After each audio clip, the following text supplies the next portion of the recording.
Puji Tuhan, saya sampaikan selamat sore dan salam sejahtera dalam Tuhan kita Yesus Kristus. Haleluya. Tentunya kita sungguh bersyukur kepada Tuhan, sebab oleh kemurahan-Nya kita sudah ada di minggu pertama, bulan kedua di tahun 2026 ini. Bapak Ibu, kita yakin bahwa kalau kita ada sebagaimana kita ada, itu semua karena berkat Tuhan. 1 bulan yang lalu kita telah belajar bersama-sama, bahkan kita berkomitmen untuk memulai tahun 2026 dengan menyerahkan seluruh hidup kita kepada Tuhan. Mari kita tetap setia melakukannya. Amin. Setiap saat kita mengatakan, Tuhan, hidupku ini milik-Mu. Pikiranku, perasaanku, kehendakku, keluargaku, pekerjaanku, pelayananku, semuanya adalah milik Tuhan. Dan kalau kita sungguh menyerahkan hidup kita sebagai ibadah kita yang sejati, maka tentulah Tuhan yang memimpin hidup kita di sepanjang tahun ini. Kita juga berkomitmen untuk kita diperbaharui di dalam pikiran kita, diperbaharui dalam manusia batiniah kita. Kenapa Bapak Ibu kita tidak cukup merubah perilaku kita tidak cukup merubah sikap kita, tetapi kita mau dibaharui dari pikiran kita. Kita mengalami kelahiran baru, supaya kita menghasilkan buah roh. Buah yang hanya dihasilkan oleh persekutuan dengan Tuhan. Kita juga belajar bersama-sama bagaimana kita menata langkah hidup kita berdasarkan tuntunan Roh Kudus. Dan seperti pagi tadi, maka sore ini kita akan belajar bersama-sama satu kebenaran, bahwa kasih itu menjadi identitas kita sebagai umat Allah. Amin. Kasih itu adalah identitas kita sebagai umat Allah. Bapak Ibu, kita dikenal sebagai orang Kristen, kita dikenal sebagai orang percaya, sebagai pengikut Kristus bukan dari atribut-atribut jasmaniah yang kita pakai, dari jabatan pelayanan, dari keaktifan kita di dalam bergereja, atau sesuatu yang lahiriah. Tetapi kita ini dikenal sebagai murid Kristus, sebagai orang Kristen, dari kasih kita seorang akan yang lain. Dan pada kesempatan sore hari ini, saya mau mengambil tema, ya, dari tema yang sama, tetapi saya akan menekankan bahwa kasih itu yang menentukan nilai hidup kita orang percaya. Nilai hidup kita tidak ditentukan oleh atribut-atribut lahiriah, oleh jabatan-jabatan lahiriah, tetapi nilai hidup kita itu ditentukan oleh kasih kita. Mari kita baca bersama-sama firman Tuhan di dalam 1 Korintus pasal 13 ayat 1 sampai ayat 7. 1 Korintus 13 ayat 1 sampai ayat 7. Kasih adalah identitas kita sebagai umat Allah, dan kasih itu yang menentukan nilai hidup kita. Saya baca untuk kita sekalian. Demikian firman Tuhan. Sekalipun aku dapat berkata-kata dengan semua bahasa manusia dan bahasa malaikat, tetapi jika aku tidak mempunyai kasih, aku sama dengan gong yang berkumandang dan canang yang gemerincing. Sekalipun aku mempunyai karunia untuk bernubuat, dan aku mengetahui segala rahasia, dan memiliki seluruh pengetahuan, dan sekalipun aku memiliki iman yang sempurna untuk memindahkan gunung, tetapi jika aku tidak mempunyai kasih, aku sama sekali tidak berguna. Dan sekalipun aku membagi-bagikan segala sesuatu yang ada padaku, bahkan menyerahkan tubuhku untuk dibakar, tetapi jika aku tidak mempunyai kasih, sedikit pun tidak ada faedahnya bagiku. Kasih itu sabar, kasih itu murah hati, ia tidak cemburu, ia tidak memegahkan diri dan tidak sombong. Ia tidak melakukan yang tidak sopan dan tidak mencari keuntungan diri sendiri. Ia tidak pemarah dan tidak menyimpan kesalahan orang lain. Ia tidak bersukacita karena ketidakadilan, tetapi ia bersukacita karena kebenaran. Ia menutupi segala sesuatu, percaya segala sesuatu, mengharapkan segala sesuatu, sabar menanggung segala sesuatu. Haleluya. Puji Tuhan. Bapak Ibu sekali lagi, kasih itu yang menentukan nilai hidup kita sebagai orang percaya. Tentunya kita sepakat bahwa seringkali dalam kehidupan kita orang Kristen, dalam kehidupan gereja, dalam kehidupan pelayanan seperti yang kita lakukan di sore hari ini, kita ini seringkali menilai kerohanian seseorang itu dari hal-hal yang tampak, dari hal-hal yang kelihatan. Mungkin saudara menilai saya dari karunia saya untuk berkhotbah, karunia saya untuk mengajar.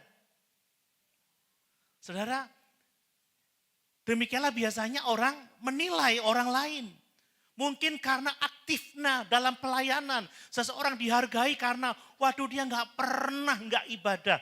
Dia kalau datang tuh pasti 15 menit atau 30 menit sebelum ibadah.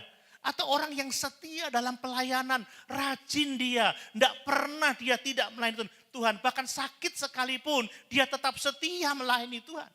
Atau kita menilai orang dari wawasan teologinya, pengetahuan Alkitabnya. Waduh gelarnya luar biasa, magister, mungkin doktor teologi. Atau mungkin kita menilai orang lain berdasarkan pengorbanannya yang besar. Waduh orang ini korban waktu, korban tenaga, korban biaya dan lain sebagainya. Biasanya kita menilai orang seperti itu. Wah Gary keren ya, permainan musiknya top. Kan begitu misal seperti itu. Biasanya seperti itu. Bapak Ibu saya mau mengatakan bahwa ukuran-ukuran semua itu penting. Sangat penting. Bagaimana kalau kita tidak punya kecakapan untuk mengajar? Bagaimana kalau kita tidak memiliki kerajinan untuk melayani? Susah juga. Namun demikian Bapak Ibu, firman Tuhan menunjukkan kepada kita bahwa semua hal yang saya sebutkan tadi, kecakapan dalam pelayanan, kerajinan kita, atau keunggulan-keunggulan kita dalam pelayanan, itu belum tentu menentukan nilai rohani kita di hadapan Tuhan. Itu belum tentu Bapak Ibu.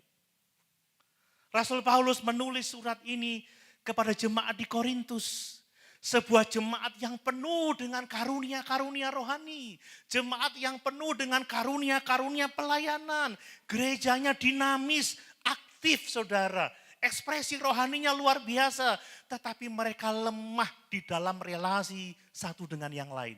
Mereka lemah di dalam kasih. Jemaat di Korintus itu tidak kekurangan kemampuan, tidak kekurangan karunia. Tetapi mereka kekurangan karakter kasih. Ini yang kita baca dari 1 Korintus. Karena itu Rasul Paulus membawa mereka kepada satu kebenaran yang sangat mendasar.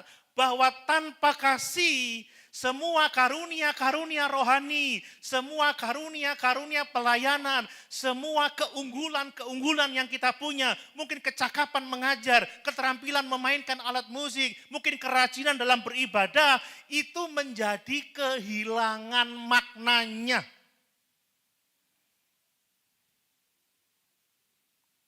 Ini firman Tuhan bagi kita Bapak Ibu. Ayat-ayat yang kita baca ini menolong kita untuk melihat bahwa kasih bukan hanya sebagai penanda identitas kita, orang-orang yang percaya kepada Yesus, tetapi kasih itu juga menjadi ukuran nilai hidup rohani kita di hadapan Allah. Kasih bukan sekedar tambahan pada iman kita, tetapi kasih adalah inti dari kehidupan orang percaya. Bapak Ibu mari melalui ayat-ayat ini kita mau belajar bersama-sama. bagaimana firman Tuhan itu menilai pelayanan kita. Bukan manusia ya, tetapi bagaimana Tuhan itu menilai pelayanan kita. Bagaimana firman Tuhan itu menghargai pengetahuan kita. Bagaimana firman Tuhan itu menghargai pengorbanan kita. Dan mengapa kasih itu menjadi penentu nilainya, saudara. Perhatikan baik-baik firman Tuhan ini. Karena nilai hidup kita tidak ditentukan dari keunggulan-keunggulan kita dalam pelayanan. Tetapi nilai hidup kita ditentukan oleh sebagaimana kita mengasihi Tuhan dan sesama. Amin Bapak Ibu. Amin. Mungkin kita hebat, luar biasa, tapi kalau tidak punya kasih, kita tidak bernilai. Tapi sekalipun kita sederhana, tetapi kita memiliki hati yang mengasihi Tuhan, yang mengasihi sesama. Itu nilai hidup kita yang sesungguhnya. Amin. Amin. Mari jangan salah menghargai nilai hidup kita, saudara ya. Kita juga akan belajar bagaimana kasih itu akan menentukan nilai hidup kita. Mari kita bersama-sama memperhatikan firman Tuhan ini.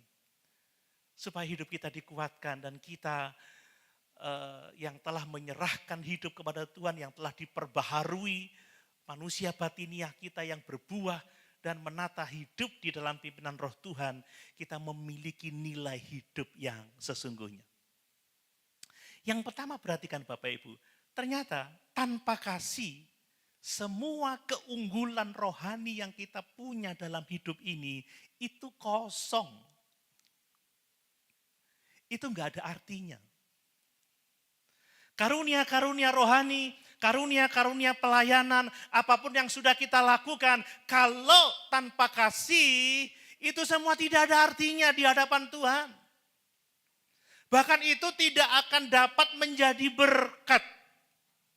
Menarik sekali, Paulus membuat 3 pernyataan bersyarat yang sangat kuat. Dia berkata, sekalipun aku, ya ayat yang pertama, sekalipun aku. Kemudian ayat yang kedua, sekalipun aku. Dan ayat yang ketiga, dan sekalipun aku. Tetapi akhirnya dia mengatakan apa? Tetapi jika aku tidak mempunyai kasih. Tetapi jika aku tidak mempunyai kasih. Tetapi jika aku tidak mempunyai kasih. Ini adalah pernyataan yang mengkontraskan antara karunia-karunia rohani atau keunggulan-keunggulan rohani atau tindakan-tindakan rohani dengan kehadiran kasih, saudara. Wow, ini sangat jelas bagi kita. Ada 3 bidang yang merupakan hal yang sangat penting dan sangat luar biasa. Yang pertama adalah kemampuan berbicara. Berbicara bahasa manusia, berbicara bahasa malaikat. Kalau ngomong kemampuan berbicara, ini bicara soal karunia rohani yang sangat besar. Bersaksi, berkhotbah, kan begitu ya. Menasihati, menghibur dengan perkataan. Kemudian ada karunia pengetahuan, ya karunia iman yang besar. Aku mempunyai karunia untuk bernubuat, mengetahui segala rahasia, memiliki seluruh pengetahuan, atau pengorbanan yang ekstrim, memberikan tubuh untuk dibakar. Waduh, luar biasa. Ya, bahkan dikatakan menyerahkan semua yang ada pada hidup kita, tetapi 3 hal ini ditutup dengan kesimpulan yang mengejutkan.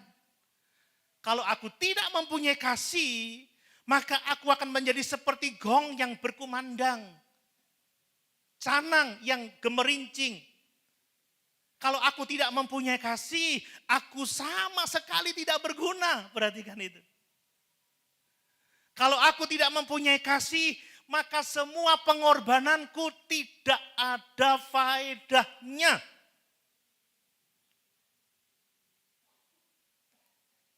Perhatikan Bapak Ibu, secara teologis, ini menegaskan kepada kita semua bahwa Allah tidak hanya menilai apa yang kita lakukan. Mengajar, bersaksi, beriman, berpengetahuan, atau berkorban. Tuhan tidak hanya menilai apa yang kita lakukan.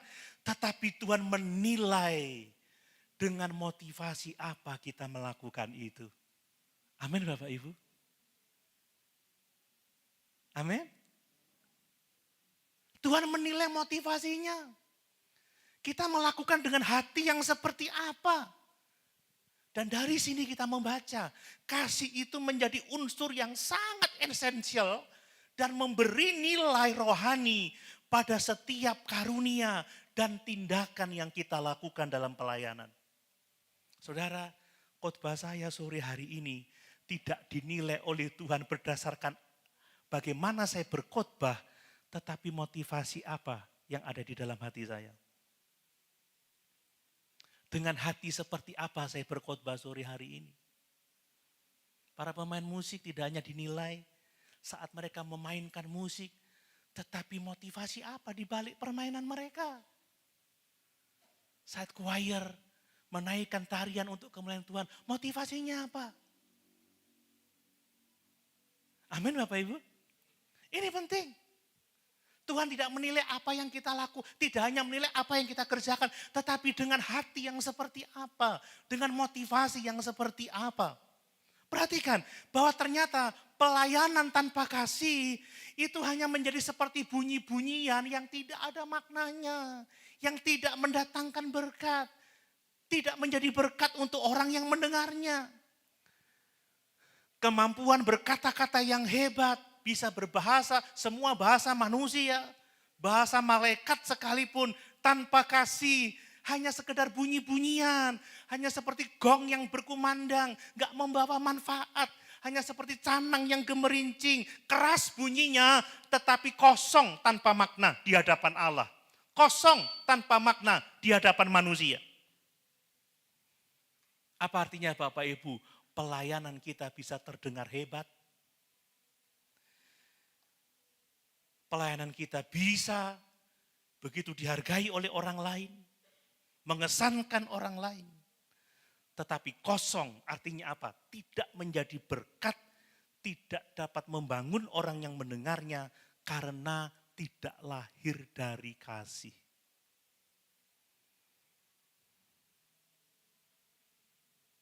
Makanya kasih itu harus menjadi identitas kita orang-orang percaya. Amin.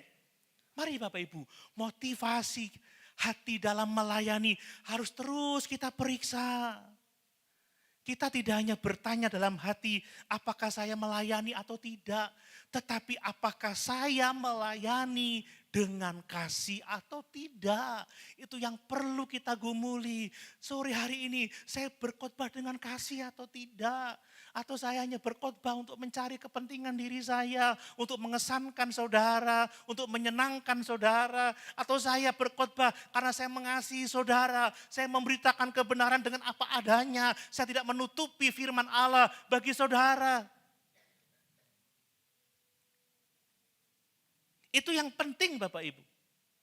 Lihat, pengetahuan yang hebat-hebat, iman yang memindahkan gunung, itu juga menjadi kesombongan kalau tanpa kasih. Nggak berguna. Nubuat, Paulus bicara tentang nubuat. Mengerti segala rahasia. Memiliki semua pengetahuan. Iman yang memindahkan gunung. Ini bicara mengenai kerohanian yang sangat luar biasa. Tetapi tanpa kasih kata Paulus, aku sama sekali tidak ada gunanya. Saudara, ini meruntuhkan anggapan bahwa pengetahuan teologi itu secara otomatis menunjukkan kedewasaan rohani. Belum tentu. Bahkan yang sudah bergelar sarjana teologi, mungkin magister teologi, mungkin doktor teologi sekalipun. Belum tentu itu menunjukkan kedewasaan rohani. Nilai rohani kita ditentukan oleh kasih. Amin Bapak Ibu. Ditentukan oleh kasih. Jangan menilai orang hanya dari gelarnya. Tapi dari buah rohnya. Begitu ya. Ada nggak kasih dalam hidupnya? Itu yang penting. Mungkin saya bisa menguasai doktrin saudara ya. Cukup banyak buku juga yang saya tulis. Saya rajin membaca Alkitab. Saya bisa berargumentasi, saya bisa melakukan apologetika. Tapi kalau saya tidak mempunyai kasih, saya gagal mencerminkan kasih Tuhan dalam kehidupan kita. Saudara, kebenaran tanpa kasih itu bisa melukai orang lain. Amin. Amin. Amin Bapak Ibu. Contoh maaf ya, kalau saya tidak punya kasih, gop, titik. Gitu aja nggak tahu. Halo? Ada sering yang seperti itu? Dasar nggak pernah belajar, gitu aja nggak ngerti. Semua tanpa kasih jadi kesombongan Bapak Ibu. Ya, doktrin tanpa kasih bisa melukai orang lain, bukan memulihkan orang lain. Itu sebabnya pengetahuan yang tinggi harus disertai dengan kelemah lembutan. Pengetahuan yang tinggi harus disertai dengan kasih Kristus. Mengajar harus dengan kasih. Kebenaran harus disampaikan dalam roh yang lemah lembut. Amin. Makanya Paulus mengatakan, nasihatilah semua orang dengan segala kesabaran. Nasihati semua orang dengan kasih sambil menjaga diri supaya kita tidak jatuh dalam pencobaan. Lihat, nilai hidup kita tidak ditentukan oleh seberapa hebat kita. Tapi apakah ada kasih dalam hidup kita? Nah kemudian Bapak Ibu, pengorbanan tanpa kasih itu juga tidak ada nilainya. Saya pikir radikal sekali ya. Paulus mengatakan, sekalipun aku membagi-bagikan segala sesuatu yang ada padaku, termasuk harta benda, bahkan menyerahkan tubuhku untuk dibakar, tetapi jika aku tidak punya kasih sedikit pun, tidak ada faedahnya. Ini menunjukkan korban-korban lahiriah kita itu tidak otomatis memiliki nilai rohani di hadapan Allah. Bapak Ibu, ini harus menjadi perhatian kita. Amin. Jangan sampai kita kecewa. Tuhan, aku lo rajin ke gereja. Tuhan, aku lo rajin memberi. Aku lo pelayanan. Tapi kita mendengar suara, aku tidak kenal kamu. Hai kamu semua pembuat kejahatan. Ngeri kan kalau kita seperti itu? Jangan menilai hanya dari apa yang kita buat. Allah itu menilai hati kita. Allah menilai motivasi kita. Bukan hanya seberapa besar tindakan kita. Bukan hanya seberapa besar pengorbanan kita. Mungkin dapat diumpamakan seperti ini. Ada dua orang yang sama-sama memberi persembahan dengan jumlah yang sama.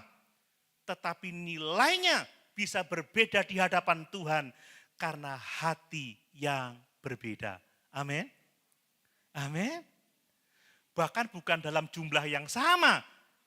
Orang Farisi memberikan sekantong uang. Tapi ada janda yang memberikan 2 peser keping uang kecilnya. Nilainya jauh lebih besar yang hanya 2 peser uang itu. Jadi motivasi sangat penting Bapak Ibu. Jangan hanya mengejar besarnya pengorbanan. Tetapi kejarlah kemurnian kasih. Amin.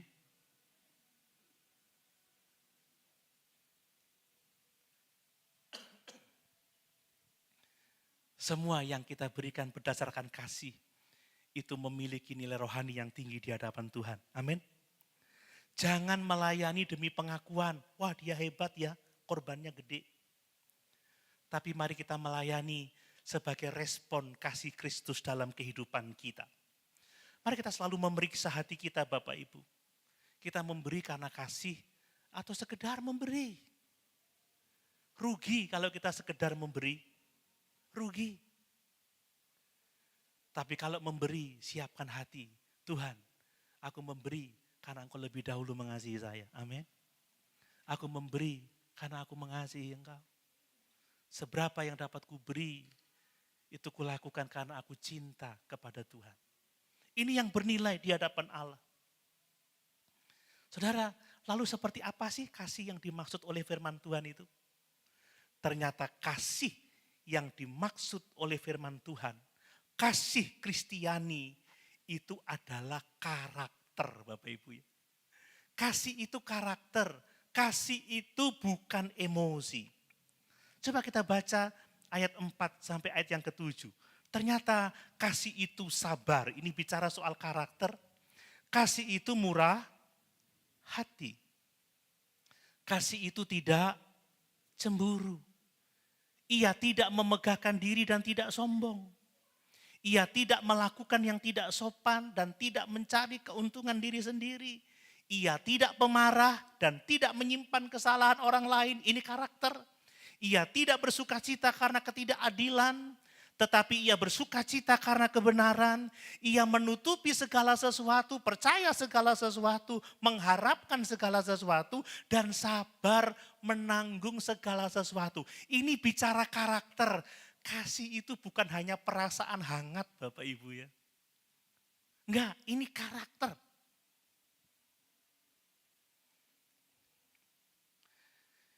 Ini menggambarkan bahwa kasih itu sesungguhnya adalah pola hidup hubungan antara kita. Pola hidup hubungan kita satu dengan yang lain. Kasih itu adalah pola hidup hubungan suami istri, orang tua anak, saudara bersaudara. Kasih itu adalah pola hidup hubungan antara kita sesama orang percaya. Itu kasih yang sesungguhnya. Dan ini menegaskan bahwa kasih itu adalah buah pekerjaan dari Roh Kudus. Bukan sekedar reaksi emosi manusia. Bukan. Kasih itu bukan reaktif saudara, tetapi ini adalah pekerjaan roh. Karakter yang dihasilkan oleh persekutuan dengan Allah dan dengan rohnya yang kudus itu. Coba kita lihat beberapa hal. Kasih yang sejati itu saudara. Kasih yang membuat hidup kita bernilai. Itu terlihat dalam kesabaran dan kemurahan hati. Bapak Ibu sabar? Oh enggak ada yang perlu dijawab. Bapak Ibu murah hati? Kalau murah hati, kalau saya tanya mau dijawab gitu loh.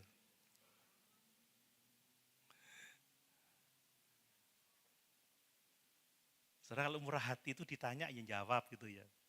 Tapi jangan ada yang tersinggungnya, cuman saya menjelaskan arti murah hati saja. Saya pikir dua hal pertama ini, ya sabar dan murah hati, itu bukan kebetulan ditempatkan di urutan pertama dan kedua.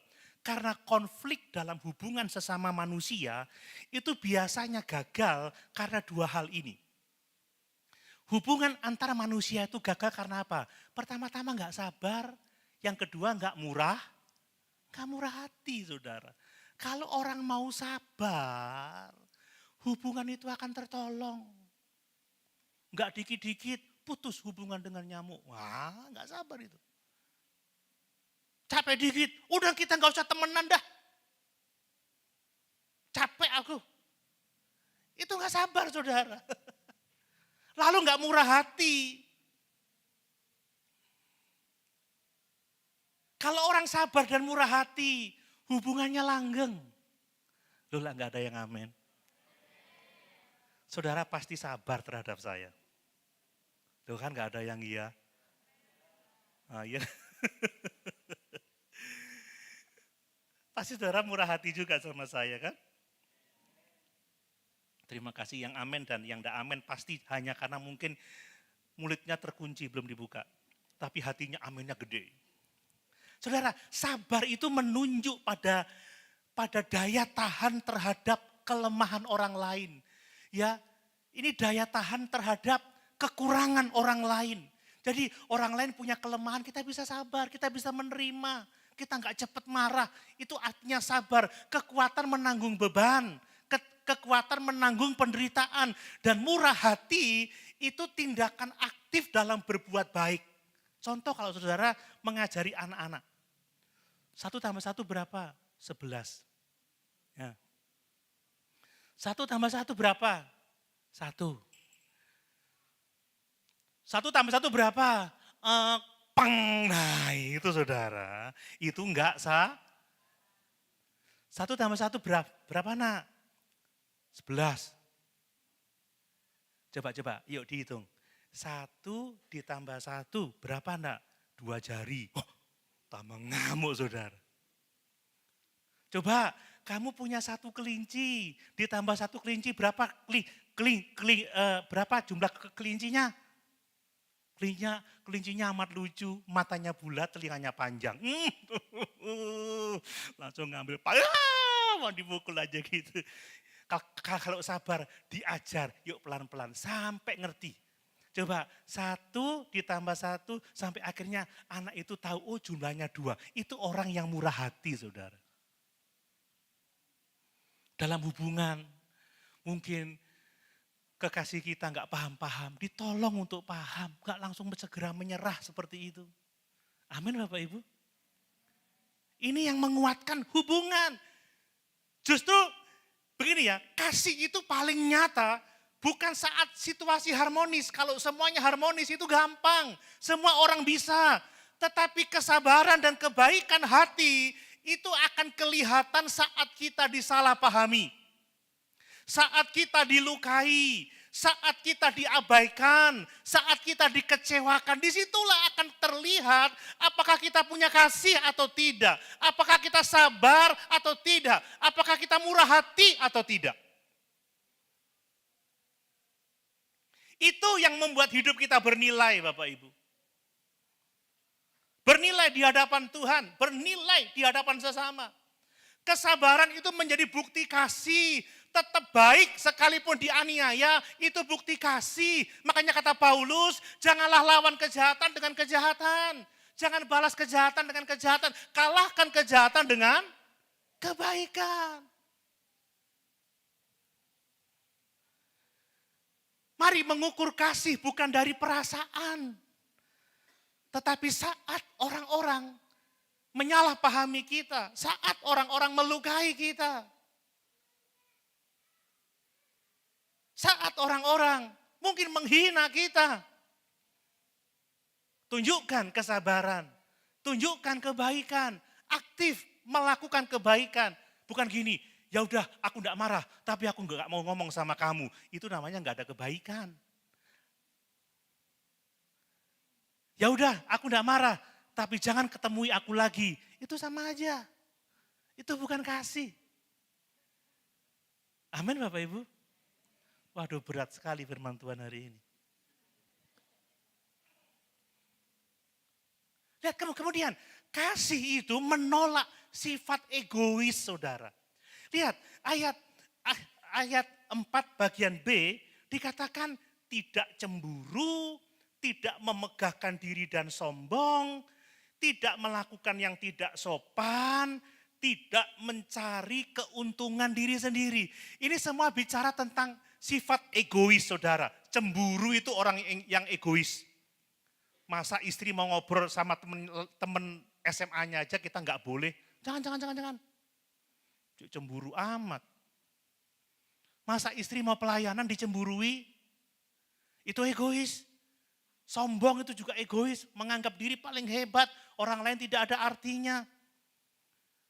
Nggak sopan apalagi saudara. Suka mencari keuntungan sendiri. Ini menyingkapkan akar dari semua masalah, akar dari semua perpecahan itu adalah egoisme. Saudara sekalipun perbuatan kita hebat, ilmu kita hebat, tapi kalau egois, kita ini pemantik perpecahan. Amin Bapak Ibu. Justru seringkali orang yang merasa hebat itu yang ngomong sana sini, yang mempromosikan perpecahan. Enggak bisa sabar dengan orang lain. Wes yuk kita pergi aja dari sini. Wes yuk kita enggak usah ketemu dia. Wes yuk apa nih lagi saudara. Orang sabar enggak pernah melakukan itu.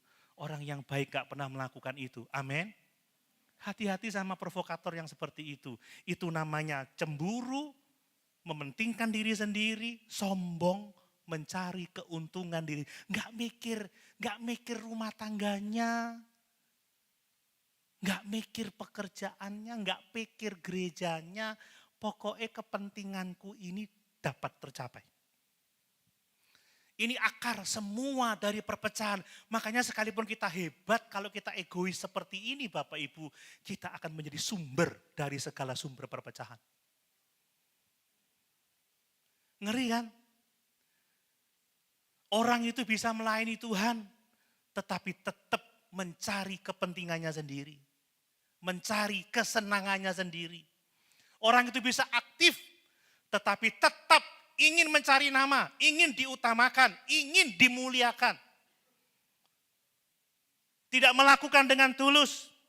Kasih yang sejati itu berlawanan arah dengan sifat egois ini. Banyak konflik di gereja itu lahir bukan karena perbedaan ajaran, tetapi karena apa? Perebutan posisi, perebutan pengaruh, perebutan pengakuan, ingin dihargai lebih dari orang lain. Ini yang membuat hidup kita tidak bernilai di hadapan Allah. Kita nggak berguna seperti gong yang berkumandang, seperti canang yang gemerincing. Nggak ada faedahnya kalau kita tidak mempunyai kasih. Nah, kasih itu juga mengatur respon emosi kita, mengatur sikap hati kita terhadap orang lain. Ayat 5b sampai 6, perhatikan. Kasih itu tidak pemarah, saudara. Masa dikit-dikit marah? Marah kok dikit-dikit? Kan begitu. Tidak pemarah dan tidak menyimpan kesalahan orang lain. Kesalahan diingat terus. Tidak bersukacita karena ketidakadilan. Tetapi ia bersukacita karena kebenaran. Ini sikap hati yang benar. Saudara, ini menunjukkan bahwa kasih bukan sekedar perasaan, bukan sekedar emosi, tetapi sikap hati yang ditundukkan kepada kebenaran Allah. Sikap hati yang ditundukkan kepada kehendak Allah. Kasih itu tidak memelihara kesalahan orang lain di dalam hati kita. Amin. Oh, Om Doni minggu lalu salah satu. 2, 3, 4, 5, 6. Ditaruh di hati. Makanya kalau ketemu saya, kenapa kamu melengos? Daftar kesalahanmu 100. Saudara, saya punya kesalahan. Tapi saudara sudah tidak mengingatnya lagi. Oh, enggak harusnya ngamen, saudara.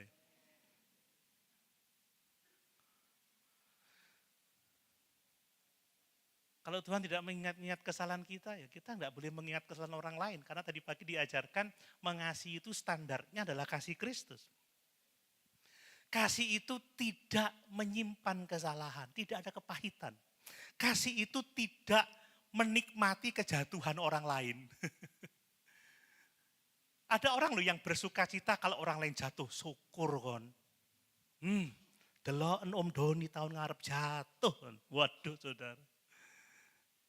Yang suka seperti itu, sekalipun dia hebat, pinter ngomong, cakap, persembahannya besar, itu enggak ada artinya di hadapan Tuhan. Seharusnya kalau orang lain jatuh, kita ini bersedih. Amin Bapak Ibu.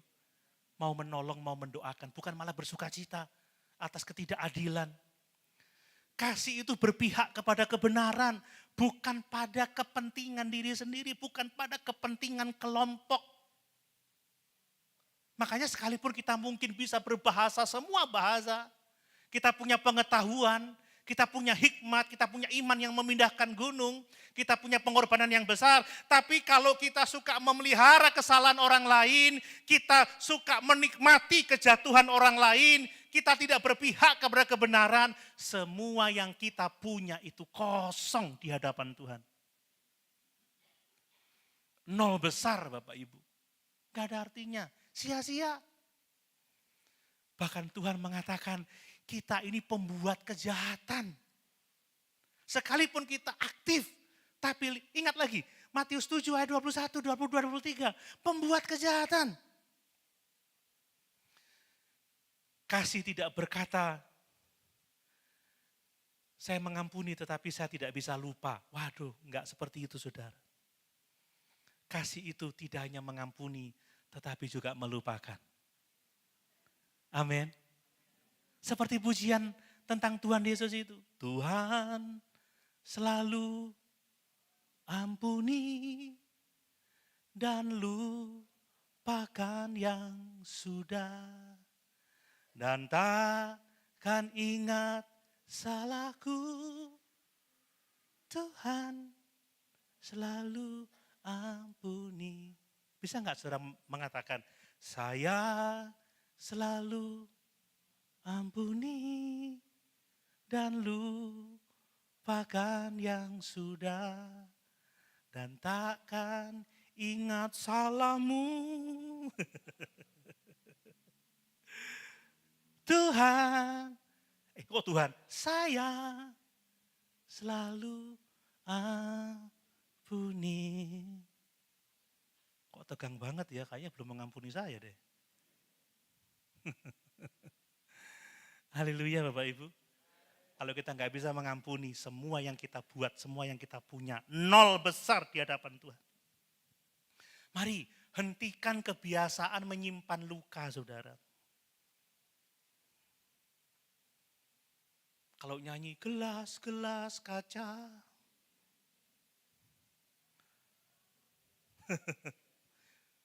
lihatlah merah, tanda di pipi bekas tangan besarmu.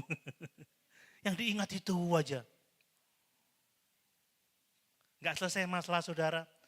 Jangan suka bergosip. Jangan bersukacita kalau melihat orang lain jatuh. Tapi bersukacitalah kalau orang lain mengalami kebahagiaan. Amin. Ikut berbahagia dengan orang yang berbahagia. Ikut menangis dengan orang yang menangis. Simpatik. Dan kasih itu saudara memiliki kekuatan rohani yang sangat besar. Ini adalah puncak dari gambaran kasih. Orang yang punya kasih itu punya kekuatan yang sangat besar. Ayat yang ke-7 perhatikan. Ia menutupi segala sesuatu. Wow. Tidak semua orang bisa melakukan ini kecuali dia punya kasih Kristus. Ia percaya segala sesuatu. Ini menunjukkan kekuatan yang sangat besar. Ia sabar menanggung segala sesuatu. Ini berbicara mengenai ketahanan yang sangat luar biasa. Ini bukan sikap naif Bapak Ibu, tetapi kekuatan rohani yang sangat luar biasa. Apa artinya menutupi segala sesuatu? Apa artinya percaya segala sesuatu? Apa artinya mengharapkan segala sesuatu? Apa artinya sabar menanggung segala sesuatu? Artinya adalah kita tidak cepat menyerah terhadap kegagalan orang lain. Amin. Kita tidak cepat menyerah kepada kelemahan orang lain. Kita tidak cepat menyerah kepada kejahatan orang lain. Kita sabar, kita menunggu pertobatan. Kita terus berdoa, kita tidak melakukan sesuatu yang ingin merusak yang namanya persekutuan. Tapi kita mau sabar sampai terjadi pemulihan. Kasih ini memberi ruang untuk orang lain berproses Bapak Ibu. Kita nggak menghakimi, nggak menganggap orang nggak bisa berubah, nggak menganggap orang bisa jadi baik. Tidak, kasih itu sabar menunggu proses. Kasih itu selalu melihat ada kemungkinan orang untuk dipulihkan. Makanya saudara kalau kita hebat, pandai berbicara, punya banyak pengetahuan. Kita berkorban luar biasa, tapi kalau kita nggak bisa sabar terhadap proses hidup orang lain, kita tidak ada gunanya sama sekali. Saya bersyukur karena ada orang-orang yang sabar terhadap saya. Amin. Saya nggak sampai pada saat ini kalau tidak ada orang-orang yang sabar terhadap saya. Bahkan Tuhan itu sabar terhadap kita. Seperti dia sabar terhadap Nuh, dia sabar terhadap Abraham. Abraham itu jengkelin sebenarnya saudara ya kalau sudah baca ceritanya. Tapi Allah sabar terhadap mereka. Dan karena Allah sabar, keberhasilan mereka sepenuhnya adalah anugerah Tuhan. Kalau kita boleh ada sampai saat ini, bukan karena kuat dan gagah kita, karena Allah sabar sama kita. Makanya mari kita juga sabar kepada sesama kita. Amin Bapak Ibu. Bayangkan, tampar pipi kiri kasih pipi kanan. Diajak jalan 1 kilo, jalan 2 kilo. Minta jubah, kasih baju sekalian saudara. Ini yang namanya sabar menanggung segala sesuatu, menutupi segala sesuatu, percaya segala sesuatu, mengharapkan segala sesuatu. Ini mencerminkan bagaimana Allah itu memperlakukan umatnya. Bagaimana dia memperlakukan bangsa Israel, memperlakukan para murid, memperlakukan saudara dan saya. Dan demikianlah seharusnya kita memperlakukan sesama kita.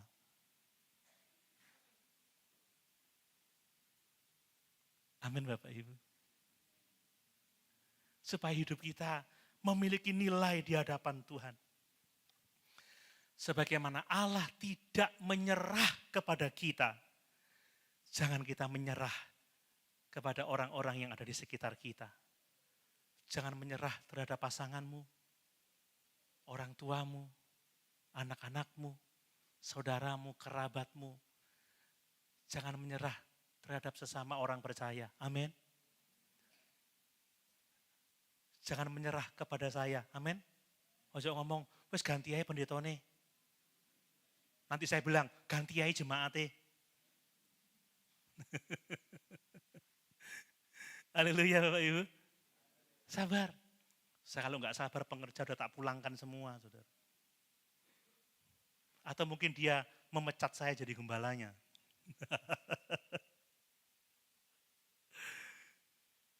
Kalau kita nggak bisa seperti itu, kita nggak ada gunanya sama sekali. Dan pertanyaan yang terakhir, mungkin nggak kita punya kasih yang seperti ini? Mungkin nggak kita punya kasih yang seperti ini? Bapak Ibu, kasih yang seperti itu adalah bukti kalau kita ini lahir baru. Amin. Ini bukti kalau kita lahir baru. Ya, setelah Paulus menjelaskan bahwa tanpa kasih, semua karunia rohani yang kita punya, semua pengorbanan kita yang kita lakukan tidak ada gunanya.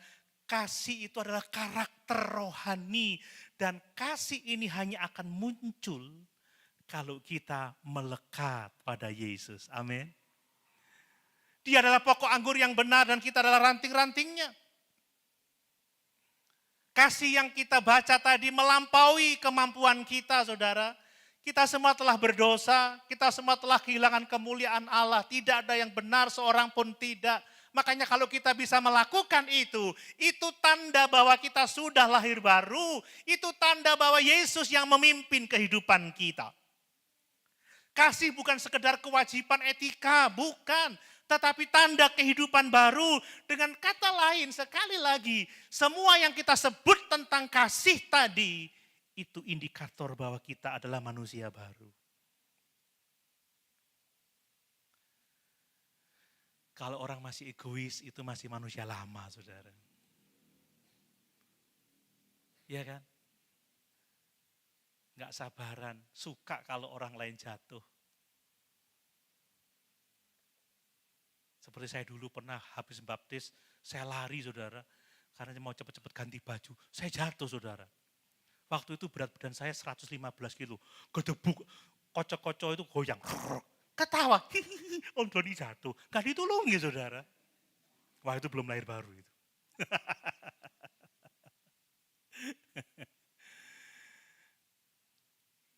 Saleh Dewi lemu.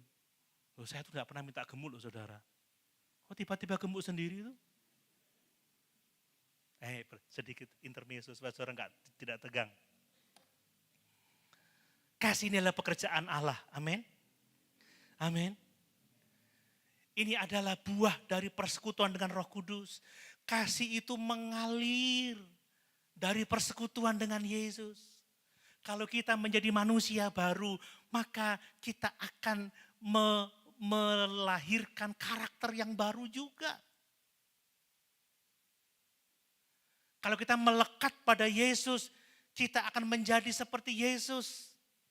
Kita tidak pernah mengusahakan kasih, kita nggak pernah berusaha sabar. Tapi kalau kita dekat dengan Yesus, pasti kita memiliki kasih dan pasti kita akan sabar. Amin. Jadi kasih ini bersumber dari relasi kita dengan Kristus.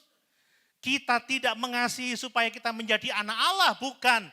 Kita mengasihi karena kita adalah anak-anak Allah. Karena kita memiliki kasih Allah di dalam kehidupan kita. Saudara, Carang itu nggak pernah berkata seperti ini. Dia tidak pernah berusaha untuk mengeluarkan buah dengan kekuatannya sendiri. Kalau carang itu melekat pada pohon yang subur, pohon yang benar, pohon yang kuat, carang itu akan menghasilkan buah dengan sendirinya. Saudara nggak perlu berusaha untuk sabar, tapi teruslah dekat dengan Yesus, saudara akan jadi sabar. Amin. Itu buah kok. Kalau usaha sendiri itu penipu saudara ya. Orang bisa bersikap ramah, sopan, karena budaya, karena pendidikan. Tapi belum tentu dia punya hidup baru. Tapi orang yang punya hidup baru, dia pasti akan berbuahkan kesopanan, kebaikan. Amin. Makanya keselamatan itu hanya di dalam Yesus. Bukan karena perbuatan baik, tetapi anugerah, kasih karunia oleh iman kepada Yesus Kristus yang telah memikul dosa-dosa di kayu salib yang akan kita peringati sebentar. Kasih ini adalah kasih yang sabar, yang murah hati. Kasih yang tidak emosian, yang tidak egois. Kasih yang sabar terhadap orang lain, kasih yang membangun. Mari Bapak Ibu yang dikasih oleh Tuhan, ada beberapa penerapan yang saya ingin sampaikan kepada saudara. Melalui pengajaran ini saya mau mengingatkan, ukur kedewasaan rohani itu dengan kasih, bukan dengan karunia. Amin Bapak Ibu. Orang boleh punya karunia, tapi kalau tidak punya kasih, dia nol besar. Paulus sudah mengatakan itu. Ukur keberhasilan pelayanan dengan kasih, dengan buah pelayanan dari kasih. Bukan ramainya aktivitas, bukan ramainya program, bukan ramainya kegiatan. Pelayanan bisa padat, program bisa banyak, tetapi bisa saja merusak relasi, menghancurkan orang lain. Itu tanda kesalahan yang sangat fatal. Ukur dengan kasih, itu yang benar. Jangan hanya memperhatikan program, tapi perhatikan manusianya. Kadang-kadang demi program, kita menyingkirkan orang lain. Ah sudah nih penuh gerejanya, kamu keluar sana. Waduh saudara, bahaya. Mari hidupi kasih dari lingkaran yang paling terdekat bagi kita. Tantangan kasih itu adalah mengasihi orang yang paling dekat dengan kita. Saudara, kita ini lebih mudah baik kepada orang luar daripada kepada orang dalam. Coba kalau ada tamu, rebutan. Om, aku mau ngajak tamunya makan om ya. Om, aku mau ngajak tamu jalan-jalan. Pendeta ini gak tahu diajak makan, gak tahu diajak jalan-jalan.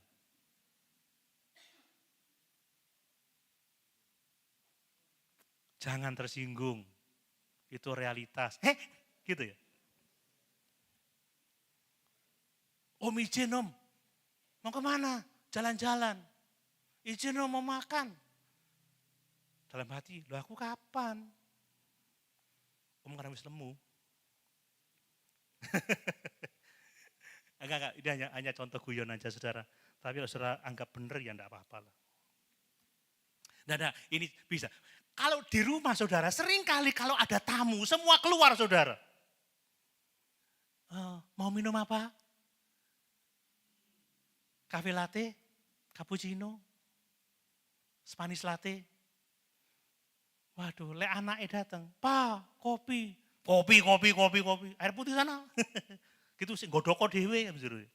Saya ingat dulu waktu masih kecil, saudara, kalau ada tamu, ada jajan, mau ngambil, set, buat tamu. Satu, buat tamu. Masuk. Mereka ngobrol makan. Aduh, dimakan satu. Aduh, tinggal dua. Mudah-mudahan gak dimakan. Aduh, ngambil lagi, kebacot tamu iki. Terakhir mau pulang, tak sanggup yo. Putus harapan saudara, habis. Saudara, mengasihi itu harus di dalam dulu. Amin. Amin. Mulai di luar dulu, di dalam dulu, keluarga kita dulu, baru keluar. Gereja kita dulu, baru keluar. Kalau kita sudah kuat, kita bersama-sama mengasihi yang ada di lingkungan yang terjauh dari hidup kita. Amin. Ini kasih saudara. Ya, mari. Bagaimana dengan penghargaan kita kepada suami, istri, orang tua, anak. Kalau sama Pak Guru dicium tangannya. Sama papanya sendiri, jangankan cium tangan saudara, nyopo ya ora. Iya Pak ya. Kalau disuruh guru, waduh taat saudara. Dikerjakan, disuruh orang tua. Capek mah, capek Pak. Loh kok jadi lama khotbahnya? Kemudian Bapak Ibu, mari kita mempraktekkan kasih dalam bentuk nyata, bukan sekedar perkataan. Ya, mari kita melakukan yang terbaik untuk sesama kita dan pelihara sumber kasih itu. Itulah persekutuan kita dengan Kristus, persekutuan kita dengan Roh Kudus, dengan Bapa kita yang di surga. Mari kita memelihara doa-doa pribadi kita, isi hati kita dengan firman Tuhan. Setia beribadah, minta pertolongan Roh Kudus. Amin Bapak Ibu. Maka dengan demikian, hidup kita akan bernilai di hadapan Tuhan. Amin. Mari, Yesus sudah memikul dosa-dosa kita di kayu salib. Dia telah melahirkan kita baru. Mari kita melekat kepadanya. Jadikan kasih sebagai identitas hidup kita. Dan ingat, kasihlah yang menentukan nilai hidup kita di hadapan Tuhan dan juga di hadapan sesama kita. Sama-sama kita